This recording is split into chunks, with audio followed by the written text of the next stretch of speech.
Are you considering relocating to Columbia, South Carolina?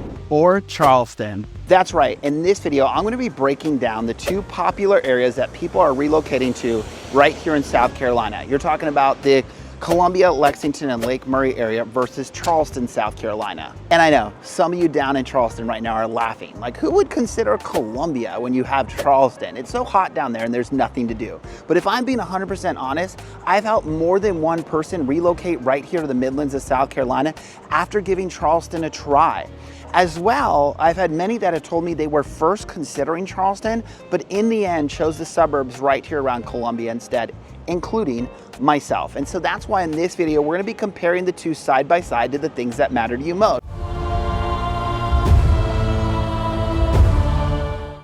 We're talking about weather, airports, economy, sports and entertainment, schools, crime, cost of living, and I have a bonus at the end that you'll want to hear, as I've heard these pros and cons a lot more in recent times. Now again, while much of this comes down to personal perspective, there are many things that separate the two, and we'll break those down. And in the end, I'll tell you our ultimate reason that we chose the Columbia region and why after 9 years, we have still not opted to move to Charleston, even when we had the opportunity. Either way, let's start with the basics. So let's talk population and density. We're breaking down the cities, the counties, and the metro areas.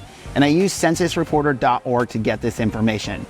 So the Charleston City Center has a population of 151,612. It's made up of 115 square miles, making it 1,336.5 people per square mile. Columbia comes in with a population of 139,343. This is made up of 137.8 square miles, which brings it to 1,011.1 people per square miles. So in city centers, Columbia is less densely populated. Now let's talk about the counties. So in Charleston, the major counties, as we break them down, are going to be Charleston County, comes in with a population of 419,279, made up of 918.1 square miles, which makes 456 people per square mile. Berkeley County, population of 245,117, 1,103.6 square miles, comes to 222.1 people per square mile. And Dorchester County, population of 166,133, 568.5 square miles, comes to 292.2 people per square mile. So in Columbia, the counties are going to be Richland County, coming in with a population of 418,307, made up of 757.3 square miles, which brings it to 556.7 people per square mile. You have Lexington County, population of 304,797, made up of 699 square miles, brings it to 436 people per square mile.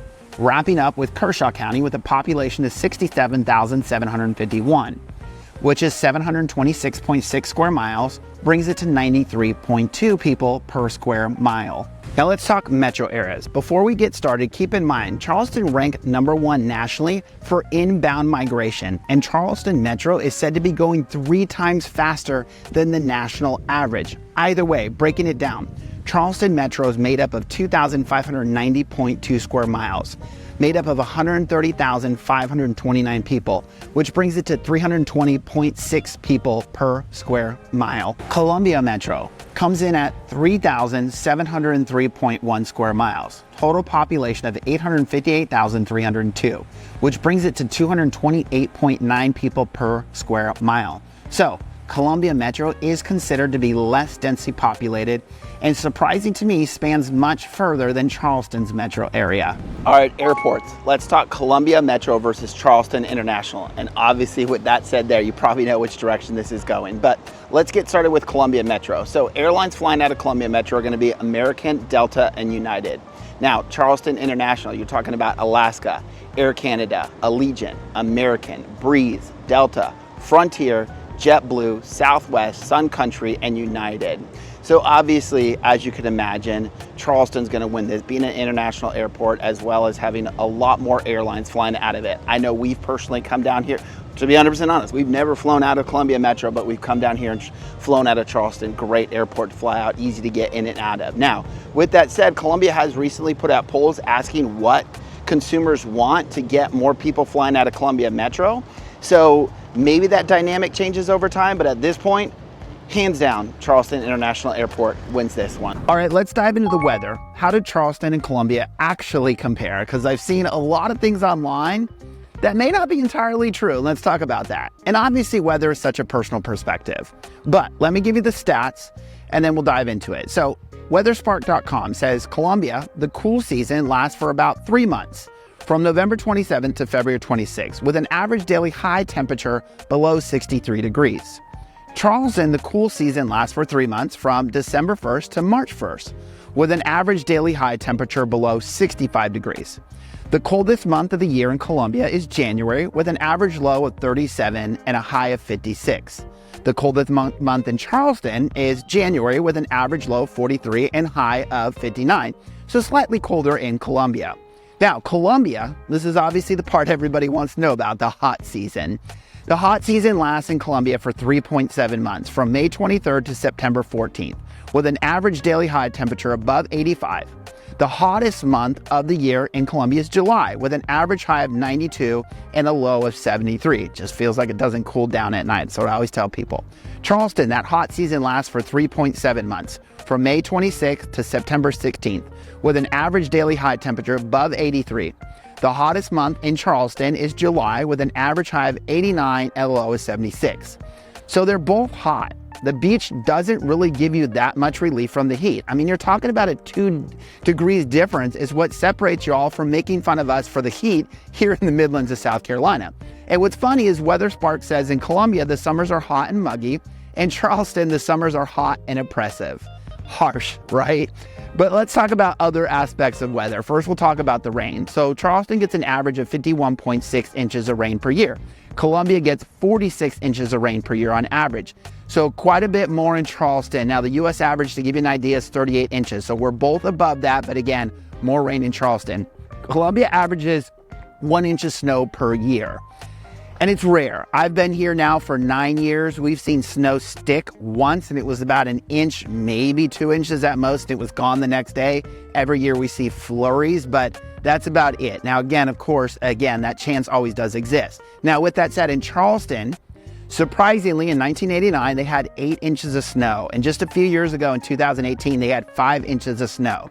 So obviously, still a chance in Charleston, just not as much. But overall, between Columbia and Charleston, we just really don't see that much snow. So you get to leave your snow shovels at home. And because we're not prepared for it, when it does happen, everything pretty much shut down. Now, when it comes to weather, of course, there's one more thing I talked about before that edges kind of people away from Charleston: hurricanes. Obviously, being on the coast makes them way more prone to hurricanes. Give you an idea, going back in history, since official records began in 1851 through 2018, 41 tropical cyclones have made landfall in Charleston. 25 were hurricanes, 9 were tropical storms, and 7 were tropical depressions. Hugo obviously being the worst in 1989, making a direct hit to Charleston. But other category 4 hurricanes, Gracie in 1959 and Hazel in 1954, made landfall on the SD coast, still causing massive impacts to Charleston. Now, of course, Columbia isn't free and clear from hurricanes. Hurricane Hugo had its impacts all the way through the Midlands and continuing on. And obviously so did the recent Hurricane Helene.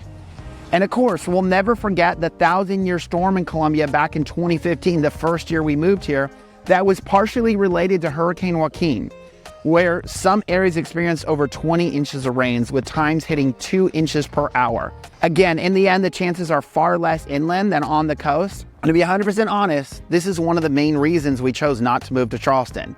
They have significantly more flooding, floodplains, and hurricanes than we do. But again, I'll dive into more of our personal reasons a little bit later on. And for those of you that don't know who I am, my name is Brandon. My team and I of local real estate agents have truly been helping people from all over the country relocate right here to the Midlands of South Carolina, Columbia, Lexington, and Lake Murray. So don't hesitate to reach out. That way you don't have to go at this alone. All right, so let's talk about the economy. Between Charleston and Columbia, how do they really compare side by side? And look, I know not all of you are looking for jobs because either you're retired or you have that work from home job. But of course, the economy helps determine the stability and growth of the area. So let's dive in. And I researched a ton of different sites and resources to try and get a really good fair comparison, especially of the things that you typically ask me about when it comes to the economy and the job market. So let's start with available jobs. So I pulled this from Indeed. So Indeed showed in Columbia there was about 14,000 plus jobs available in a 35-mile radius. Charleston, there were 17,000 plus jobs in a 35-mile radius. Now, according to bestplaces.net, the average commute for residents of Charleston is 22.1 minutes, and the average commute in Columbia is 15.2 minutes. Columbia's unemployment rate is 5.2% and Charleston's is 4%, both below the national average of 6%. But either way, let's talk about top employers. So first we'll dive into Columbia. So healthcare and social assistance make up about 14%, retail trade makes up about 12%, manufacturing about 10%, accommodation and food services 9%, and then public administration is about 8%. Now, when it comes to top employers, so number one is going to be the state of South Carolina. With the state capital there, you have DHEC, SLED, and so many other state employees. As well, you have Prisma Health of the Midlands, Blue Cross Blue Shield of South Carolina, who has a hub there, Lexington Medical Center, as well as the University of South Carolina. As well, you also have places like a Michelin plant. For manufacturing, you have an Amazon distribution center. You have other manufacturing in the area as well with Bentley Pontoon, Sornex, and so many others. Now let's talk about new jobs that are coming to the area, creating more opportunities. So obviously the biggest one announced is Scout Motors. As they said, this is going to bring about 4,000 jobs to the area. Not based on the plant itself, but all the other jobs that are come based on the growth to the local economy and area. They're now going to be also bringing the Scout headquarters to the Bull Street district, which is another massively growing area with companies coming in there all the time. So obviously this is creating a ton of different opportunities, and people are saying this is truly going to change the trajectory of our local economy. I mean, I know I've personally helped multiple people that relocated to our area that have jobs at Scout Motors right here in Columbia. Other businesses, you have Service Solutions that came to the area. They're an electrical vehicle battery material facility. Give you an idea, they're state-of-the-art, world-class lithium-ion battery recycling and material facility. So just bringing new industries to the area. So well, you have Mark Anthony Brewing, who's a supply chain management company that are building right in the area. For those not familiar, they are producers of White Claw and Mike's Hard Lemonade. And so this is just creating a lot more diversity when it comes to the job options in the area. Now let's talk about Charleston. So the top industry by employees is going to be number one, healthcare, making up 20.1%, hospitality making up 16.1%, professional education, and retail both right about 13%, manufacturing at 7.8%, construction and government both around 5%, wrapping up with administrative at 4.6%. Now let's talk about their top employers. While Boeing's headquarters is located in Chicago, they have a massive plant in Charleston that employs more than 7,000 people. Another major employer in Charleston is the Charleston County School District, which employs more than 6,500 people across the entire county, not just Charleston itself, with 80 schools throughout the entire county. Charleston is also known for Robert Bosch LLC, company employed about 2,000 employees. Charleston County, the local government, employs about 2,600 people, and the College of Charleston employs around 2,000 people and has roughly 11,000 students enrolled in courses. Another of Charleston's largest employers is the Medical University of South Carolina with about 13,000 employees. And as I was down here in Charleston filming, one of the big employers I realized that didn't make the statistical list, and my guess is because it's made up of different employers, is going to be the ports that sit right behind me. Obviously creating a lot of jobs for different people in the Charleston area. Breaking down the top industry though, and other top employers: aerospace, automotive, IT and defense, energy, life sciences. One that surprisingly didn't make the list, but I think it's because it's slightly out of what they would consider Charleston, is Volvo. Technically it sits in Ridgeville, but truthfully it's only about a 30-minute commute from the edges of downtown Charleston, making it easy commute for anybody in the area. And for backstory on this, in September of 2015, Volvo Cars broke ground on its first U.S. plant in Ridgeville, Berkeley County, South Carolina. The 2.3 million square foot facility, which sits on 1,600 acres and includes a body shop, paint shop, battery assembly plant, final assembly, vehicle processing center, and an office building. And just to be fair, in Columbia, that would loop in places like Samsung, as in 2017, Samsung started making their fridges that break. Kidding, I own one, so I can make that joke. But they established the company's first US-based home appliance manufacturing facility in Newberry County, South Carolina. Since then, Newberry facility has generated $500 million capital investments for the region, directly supporting over 1,500 jobs for local residents. It's part of its ongoing operations. And again, it's only about 35 minutes outside of Columbia. Either way, continue with the economy. We have military bases. Charleston has Joint Base Charleston, has the most employees by far of the entire area, with more than 22,000 employees working various jobs throughout the base. Columbia has Fort Jackson, with more than 3,500 active duty soldiers, as well as close to 3,500 civilians employed at Fort Jackson. You also have McIntyre Joint National Guard Base in Eastover outside of Columbia. That says that it trains 1,250 members at McIntyre Joint National Guard Base, and about 900 of those are traditional guardmen and women, and about 300 are full-time federal employees. Now let's dive into the colleges. I already touched on Charleston a little bit, but of course you have College of Charleston, Charleston Southern University, and the Medical University of South Carolina down here in Charleston, as well as the Citadel. And lastly, the community college Trident in Charleston. Columbia has the University of South Carolina, which does have its School of Business, School of Law, and Medical School. You have Columbia College. As well in Columbia, we do have 2 HBCUs, Allen University and Benedict University, as well as their community college, Midland Tech. Obviously, USC is the largest university in the state by enrollment, passing 38,000 students in 2024. So obviously this was a tough one, as they both have some edges in different categories. But in the end, I'm going to give this one to Charleston. I think once the scout plant opens, it'll make Columbia a little bit more competitive, especially with the drama going on with Boeing right now, to be 100% honest. But right now, Charleston has a bit more diversity of jobs, and obviously their availability of jobs with their employment rates still slightly better than Columbia. And the interesting thing is this dynamic has shifted quite a bit since the pandemic. Prior to the pandemic, a lot of people down here in Charleston worried because, as many of you have come down here, one of the aesthetically pleasing things about it is the downtown area isn't a bunch of skyscrapers, right? It's these old historic buildings, and you don't have that massive skyscraper downtown where in Columbia you do. And so while new industries came into the area, a lot of it was manufacturing, and people wondered if their pay could keep up with the rising prices here in Charleston. Now, obviously, fast forward, and we've seen that dynamic change not only for Charleston, but in Columbia as well, where as a lot more people decided to relocate to the area, you saw more and more industries coming in. And that's where, again, back in the day, a lot of people worried if the incomes could keep up with the rising prices in Charleston. But today, it just seems like right now they have a little bit more edge when it comes to diversity of jobs versus Columbia. Again, this dynamic is constantly shifting, but I'm still going to give this one to Charleston. Sports and entertainment. So this is going to be a tough one for me. Again, if you've followed me for any sort of time, you know we love the beef. So it's really going to be hard to not let my bias take over in this category. But let's break down sports, entertainment venues, and so much more. So Columbia has the University of South Carolina Gamecocks, the original USC for my California friends. It's a Division I college in the SEC, which is often seen as one of the most dominant leagues and entertaining leagues around. Unfortunately, Gamecocks football not being one of the dominant ones. Either way, USC has won 12 national championships, including most notably and recently in women's basketball, as they've taken home multiple championships. As well, they've taken home championships in men's baseball, women's outdoor track and field, and women's equestrian. Now, Charleston, you have Charleston College. It's part of the NCAA Division I Colonial Athletic Association, and have been traditionally dominant in baseball, women's volleyball, and sailing. They do not have a football team. Outside of that, here in Columbia, or actually I should say in Columbia, you have the Columbia Fireflies minor league baseball team.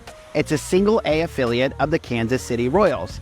Now down here in Charleston, you have the Charleston River Dogs. It's a single A affiliate of the Tampa Bay Rays. As well in Lexington, you have the Lexington County Blowfish, which is a baseball team a part of the Coastal Plain League, kind of more of that college farm league. Columbia has the South Carolina United Bantams, a part of the USL League Two Soccer. Charleston has the Charleston Battery, a member of the USL Championship Division. Charleston also has the South Carolina Stingrays, an ECHL affiliate of the Washington Capitals hockey team. Now let's talk about Convention Center. So down in Columbia, you have their Convention Center, which is 142,500 square feet. Charleston, theirs is 77,000 square feet. Columbia, you have the Colonial Life Arena concert venue, home to the USC. USC basketball holds 18,000. Charleston, you have the Credit One Stadium holding 10,200. Columbia Township Auditorium, approximately 3,099 seats. Matt Wright, Blippi, Shane Gillis, Kevin Hart, and so many more have been there. I can go into so many more when it comes to the zoos, as well as aquariums down here, as well as, of course, the 50,000 acre Lake Murray. But let's just be real. Charleston is a vacation town. They have their historic town, beaches, and so much more. They almost lost this due to get rid of their cruise port, but as much as I want to give COLA the win, especially for having the University of South Carolina, as you know, that was the edge for Greenville. if you watch that episode, especially considering the recent announcement to expand to have that outdoor space similar to the Battery in Atlanta. But you just have to give it to Charleston. I mean, let's be real. You hear a lot of people from Columbia talking about vacation in Charleston, but I can't remember the last time I heard someone in Charleston say they were taking a vacation in Columbia. Now, there's one caveat to that. I'm not going to take the win away from Charleston, but to play devil's advocate, many get sick and tired of the tourist town, right? The constant traffic, constant events, constant people from out of town that aren't just looking for homes. Festivals and so much more can just get old. People just get tired of living in the vacation town and all the congestion and traffic that comes with it. All right, so let's talk about schools. Obviously not this one because that was in another category, but according to niche.com, the number 2 school district in the entire state of South Carolina is going to be the Lexington-Richland School District 5, right here in Columbia. Number 5 in the state is Lexington School District 1, which is also in the Columbia area. Number 9 in the state is Charleston County School District. Number 15 in the state is Dorchester School District 2 down in Charleston. And number 22 ranked in the state is Richland School District number 2 right here in Columbia as well. Now, with that said, when you head over to greatschools.org and try and break down the individual high schools, you'll find Charleston School for the Arts, Berkeley County Middle College High School down in Charleston, as well as Spring Hill High School down here in Columbia as top schools in the entire state. Now, these are not your typical, there are public schools, but they're more of magnet schools. So rolling on to the more traditional ones. You have Lexington High School and Chapin High School in the Columbia area hitting scores of 8 on that site. Followed by you have Blythewood High School and River Bluff High School in the Columbia area hitting scores of 7. Down in Charleston, you have Wando High School, Ashley Ridge High School, Cane Bay High School, Fort Dorchester, all ranking as 7s as well.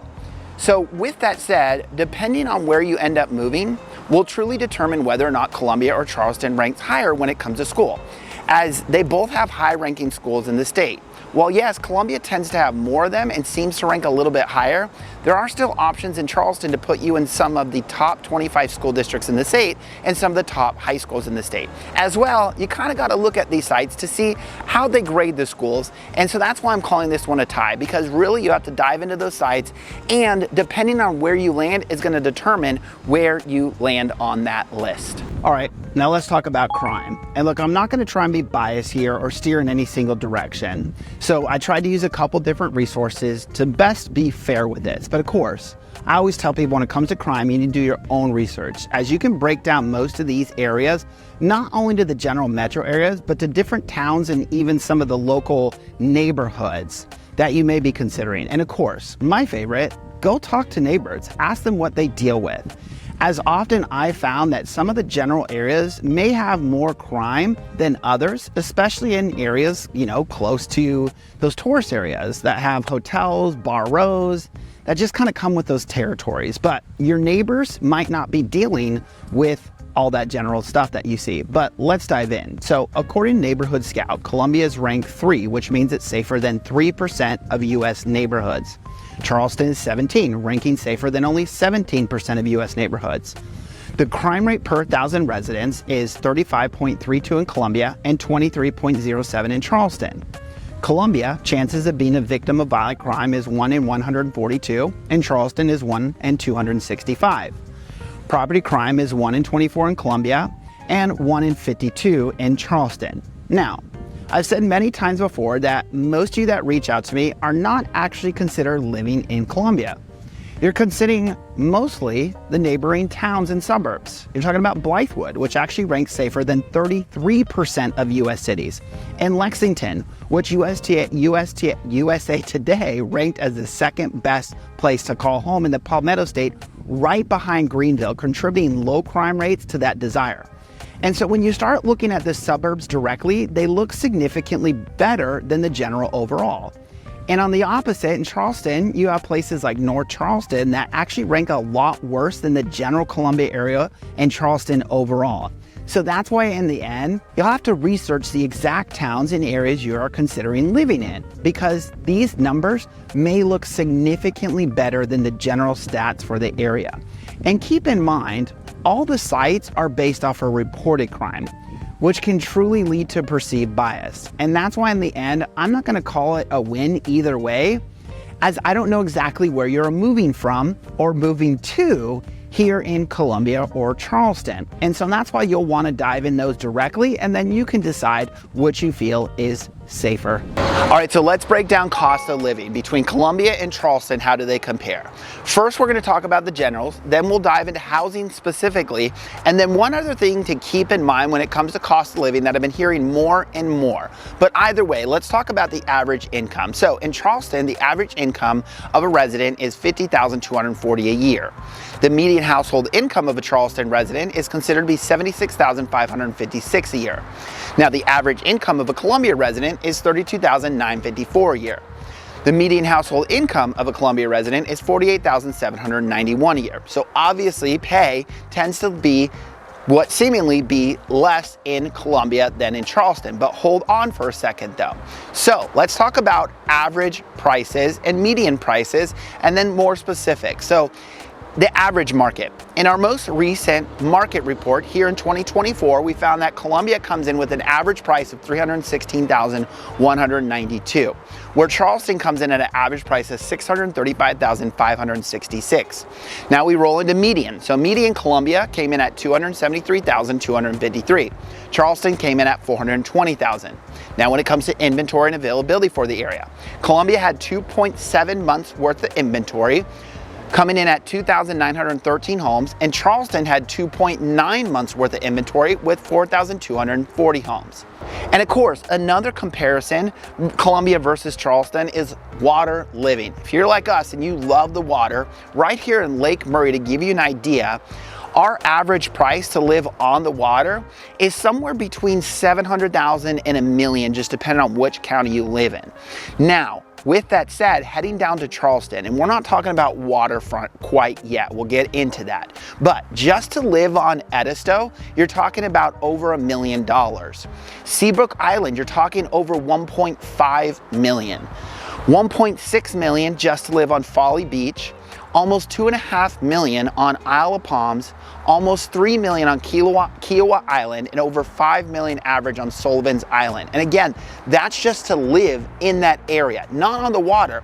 As when I pull up homes on the water, I'm seeing ranges from $10 million to $15 million. Where again, lake houses right here on the lake on average around $1 million. And I've seen our cap in the last couple years right around $4 million. And that was for a 13,000 square foot home on 3.4 acres with 850 feet of waterfront. And of course, without the same worry of hurricanes that you get on the coast. Again, I do realize that there's more to cost of living than home prices, but as you can see, when you have 37% higher wages, but nearly double the average cost of a home, with that said, not even based on the comparison I just made up, according to Best Places, Charleston, South Carolina gets a Best Places cost of living score of 112, which means the total cost of housing, food, childcare, transportation, healthcare, and taxes and other necessities is 12% higher than the US average. That's right, you're not getting ahead by moving to Charleston. Columbia gets a Best Places cost of living score of 87.4,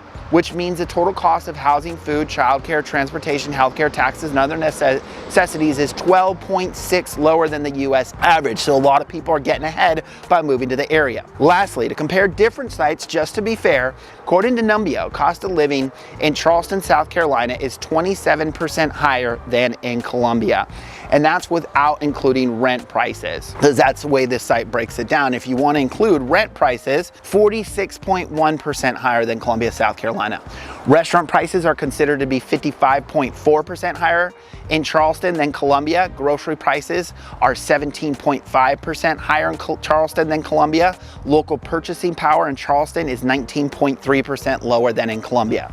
Now I get it. Some say that it's just that much better in Charleston, but I personally know from experience, we didn't own a house in California, so I wasn't one of those with hundreds of thousands of equity when we moved here. So affordability was tough in Charleston for us and so many others, and many people are trying to leave some of these higher priced areas to save money. And again, we'll dive into our personal experiences later on. But when it comes to cost of living, again, there's one more big thing to keep in mind: insurance costs. Many of you that watch that are coming from Florida have discussed with me the rising cost of insurance in your market due to hurricanes, floods, and so much more. Obviously, with Charleston being on the coast, this does start to stir up some of these issues. Now, of course, from my understanding from talking to an insurance agent, the impacts are not as drastic as you see in Florida at this point.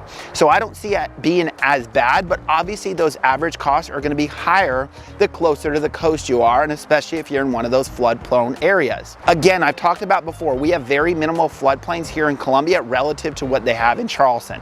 So this is another area where Columbia is going to edge out Charleston when it comes to the average insurance cost. So in the end of the day, out of all of this, clearly Columbia wins when it comes to cost of living, because again, so many people around the country are trying to flee these higher priced areas, and at this point Charleston is just more expensive than the rest of the country, than the average of the rest of the country, where Columbia is less, so Columbia wins. All right, so let's get started with the first bonus, which will actually lead into why we ended up not moving to Charleston personally. So I sit in a master plan development I truly love down here in Charleston. It's called Lexington. I grew up personally in a master plan community back in California. We had neighborhood pool, clubhouse where they would do events. We could personally walk to a local grocery store to get ice cream. I personally walked to school all through middle school and high school, and I remember riding our bikes to the mall when it first opened in the 90s in our area. And something about this neighborhood has always brought me back to that nostalgia of where I grew up, something that we try and recreate, for our kids, right? And I know one of the big questions that many of y'all ask me when considering Columbia is, where are those neighborhoods that are walkable to downtown, with those restaurants, ice cream stores, shops, and so much more. And as I've told many of you, there's really not that many in Columbia. I mean, you have Lake Carolina that has a small little downtown, and then older established neighborhoods like Camden that, you could perceivably walk to areas like Five Points and some of the local restaurants. But down here in Charleston, you have neighborhoods like this one that I'm standing in, again, Lexington, where they have walking paths, bike paths, and golf cart paths leading you to the schools, as well as their downtown, where they have these restaurants, shops, and so much more. As well, you're talking about 55 plus communities like Del Webb that so many of you ask about with new construction in the area. And again, the amenities. This is something that has changed over time, but as competition in the neighborhoods got more fierce, some of these Charleston neighborhoods, you're starting to see more and more amenities coming to their neighborhoods. I mean, some of them down here I've seen honestly look like resorts with pools in their clubhouse. Columbia, we're just starting to scratch the surface of all that. I mean, I know the Bluefield neighborhood I've done a ton of videos about was the first to have a lazy river in their pool. And now you have Grand Arbor by Pulte, which announced they're gonna have pickleball courts alongside their pool, basketball courts, and athletic fields. And then of course you have neighborhoods like Saluda River Club that have a ton of amenities, but of course the price point starts to be a lot closer to Charleston. So again, with Charleston growing that much faster and having the neighborhoods and developers that are just that much deeper in competition, no doubt in the future we'll start to see more of this in the Midlands. As like I've mentioned, we've already started to have, but for today, Charleston's wins when it comes to neighborhoods with amenities. So again, with all that said, why didn't we move here? When we first started talking about moving to South Carolina, my wife had a coworker that had moved to Somerville down here in the Charleston area. And they ended up moving back to California. Her husband was in law enforcement, and with the pay cut he took moving to the area and the surprisingly higher cost of living than expected with housing prices, they felt like they were still not getting ahead and ended up moving back to California. So when we relocated to South Carolina, I was an EMT. Despite what you may think, pay wasn't great. And so cost of living was a big thing. We didn't have a house to sell with all this equity. And so we had to make a decision based on what we could truly afford. And just being 100% honest, at that point in our lives, we couldn't afford to live in Charleston. Fast forward today, and it's something we can afford. But again, every single time I consider the area, there seems to be a hurricane that comes through or flooding that comes to the area.